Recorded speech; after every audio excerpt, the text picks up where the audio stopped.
All right, folks. Today we're looking at arithmetic sequences. This word arithmetic looks a lot like arithmetic, and that's because it is. It's spelled the same way. We're just putting a different emphasis on a different syllable. So we're saying arithmetic instead of arithmetic. Okay. As usual, we have a vocab bank. So vocab bank today is a sequence. A sequence is just a list of numbers. Okay, and it's separated by a comma. So our counting numbers, the way we count, 1, 2, 3, 4, 5, 6, and so on and so on and so on. That is a sequence. It is a list of numbers, and we make this list and we set it with commas in between. The next thing is a common difference. This is the quantity between two terms. So common difference. And what that's really asking is, well, how did you get from 1 to 2? Well, we added 1. How did we get from 2 to 3? Well, we added 1. So the common difference for the sequence above is just plus 1. Okay, so that's what the common difference is. It's asking how are we getting between each two terms.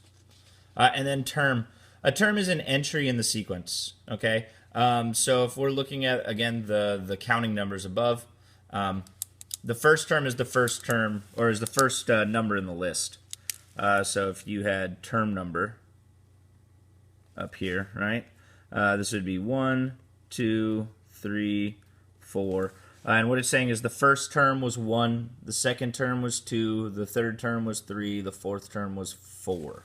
Okay, Roman numeral number 1, which is going to be arithmetic sequences. Now, there are different types of sequences, but we're just looking at arithmetic ones right now, which are defined to have a common difference adding or subtracting between each term.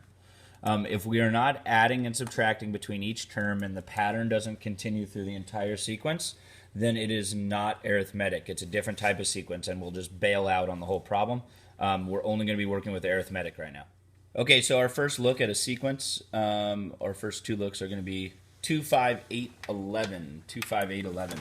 And what it means by common difference is, well, how did we get from this first term to the second term? How did we go from 2 to 5? And the answer there is add 3. How did we go from 5 to 8? Oh, we add 3. And 8 to 11, oh, we're going to, add 3 again. So the pattern is the same throughout everything we've seen so far. This ... means it goes on forever, so we can at this point safely assume that plus 3 is the common difference. So we'll just say d equals 3. Common difference of d equals 3. Over here on this other sequence, 10, 6, 2, negative 2. You're going to ask yourself the same questions. How did you go from 10 to 6? Well, we're going to subtract 4. How did we go from 6 to 2? Well, we're going to subtract 4. And how do we go from 2 to negative 2? Well, we subtract 4 again. At this point, we can see that the sequence is the same, or the common difference is the same throughout. So the pattern is true, and we can say here that d equals negative 4. Something we can start to do is organize this work in a table. Okay, so B is going to be organized in a table, and I'm going to use this sequence here on the left to show an example of that. So the table here is term numbers. Okay, so the term numbers from a vocab bank. The term is which entry in the sequence. So the first entry of the sequence was 2. So the first term was 2. The second term was 5. The third term was 8. The fourth term was 11. Oh God, we don't know the fifth term. It's not shown to us, but we found out the common difference. So we can say that the fifth term must be 14.